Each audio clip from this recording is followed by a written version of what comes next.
Welcome back to the channel. Today we're going to be comparing the brand new Pro V1 and Pro V1x from Titleist. They have brand new golf balls coming out this year on their premium side. So looking forward to hitting some different shots with a wedge, a 7-iron, and a driver, and just seeing what the differences are.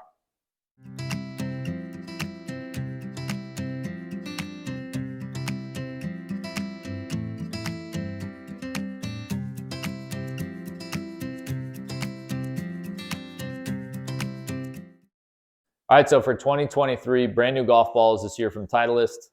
Pro V1 and Pro V1x historically have very different launch profiles. Pro V1x launches the highest and spins the most compared to the Pro V1, which is a lower launching, lower spinning golf ball across the board from wedges, mid irons, and driver. So let's hit some shots with a wedge and see what the results are.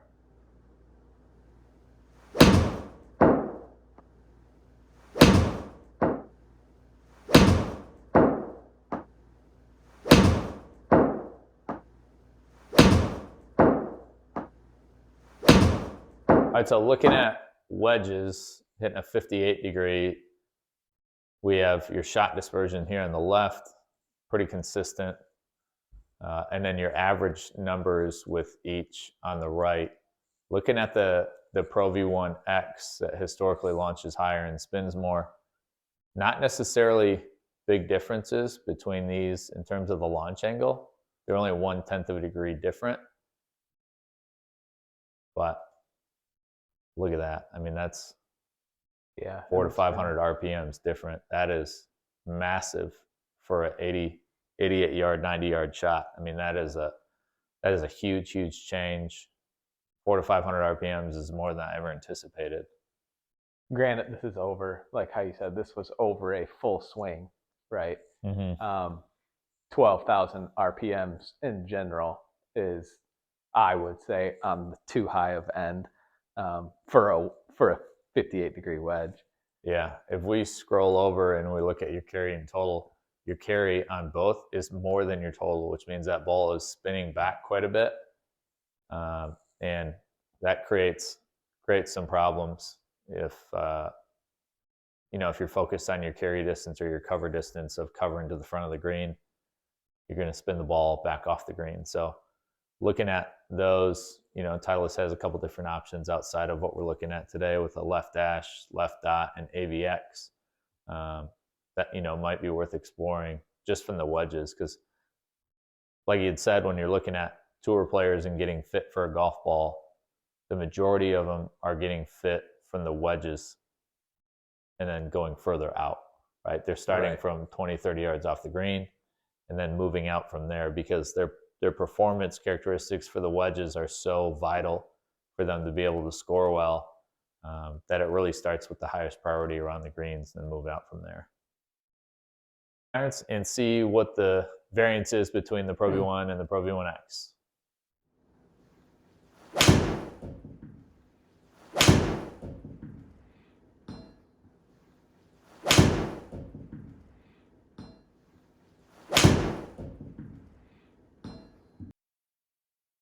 The 7-iron, I mean, club head speed is about the same, within 1 mile an hour of each other.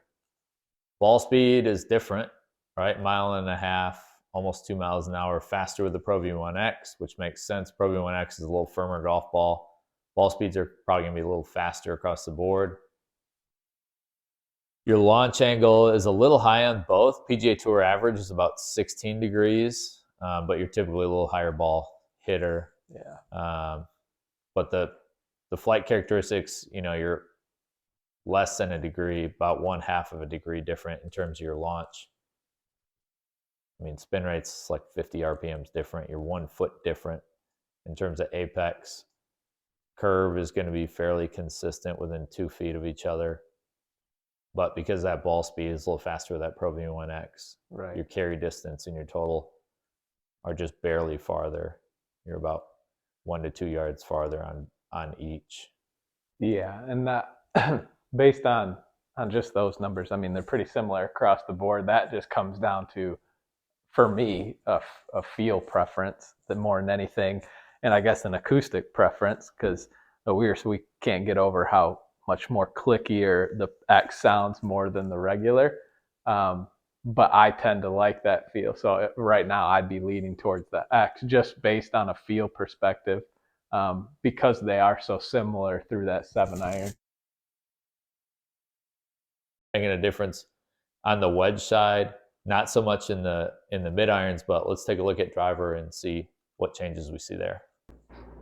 All right, for the sake of closer to amateur swing speeds, I'm gonna hit driver instead of Sears because this club head speed is just north of the PGA Tour average. So I'm gonna hit some drivers. We'll find out what the differences are between the Pro V1 and the Pro V1x coming out for 2023.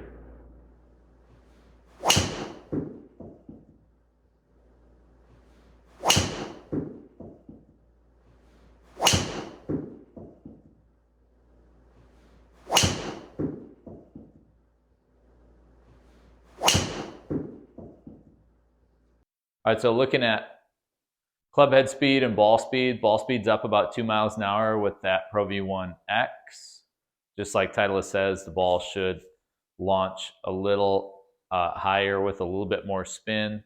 And you see that's consistent with the launch angle being at 13.3 degrees with the Pro V1 and 13.6 with the Pro V1x. Spin is, about 120 RPMs more. But that height, because the spin and the launch are both a little higher and that ball speed's higher, that height goes from 102 feet high to 113 feet with the Pro V1x, which I don't think is out of the range. No, and it does fit the bill for what they're saying, but I am surprised with how close they actually are, though. I think that was the most surprising thing. I mean, it's only 100 RPMs. I mean, launch is relatively the same. You see that uptick in ball speed, but overall, I mean, it's not super far apart. I would say feel is probably the most drastic difference, I would say. Yeah, I think the Pro V1, I don't think felt bad at all. I think it just felt softer. Softer, which is, consistent with what Titleist says. The landing angle with that Pro V1x is about 2 to 2.5 degrees higher, simply because the ball is coming from 113 feet high versus 102. But, really good performance. They're so close. The biggest variance you see is in carry distance at 268 versus 274, 275. So, 6 or 7 yards of carry is enough to move the needle for me. I like having a little longer carry, even though I only gained a couple of yards in total. I would prefer to carry the ball a little farther in the air, given that the apex or the height isn't out of range, and neither is the spin. If you look at all the numbers across the board, the thing that surprised me the most was everything outside of the wedges, the 7-iron and the driver being so similar that it comes down to, what do you like with your wedges? Do you need some more spin? Do you need less spin? I think that's where it's going to make or break people's games.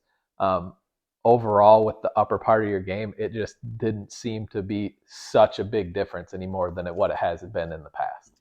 Yeah, and it's a conversation I wish we could have with more people. Of look at, when you're trying to pick your golf ball, look at the performance from around the greens first. That's how the tour players get fit. That's how they develop the golf ball. They start from around the green and they move out. Getting a chance to visit Titleist headquarters with how their golf ball is made and how it's developed in their research and development team. That's what they stated, is that, the priority for tour players and for the best players in the world is from around the green, and then you move out from there. And it's based on, the cover, the aerodynamics package or the dimple pattern, what that casing is made of and what that casing can do. And then how that core performs. The core is going to be most impactful with your driver. But most people around the greens just don't spin the ball nearly enough. Right. So they would have a significant advantage playing the X versus playing the regular Pro V1, even though, at least in our golf shop, we sell 2-to-1 Pro V1 over Pro V1x, and most people should be playing the X. Correct. Overall performance of the golf balls for this year, I'm excited to see what I can do with that Pro V1x and see if I can actually hit it over 300 yards because I'm right on the cusp. But I think that Pro V1x may give me the advantage. Right.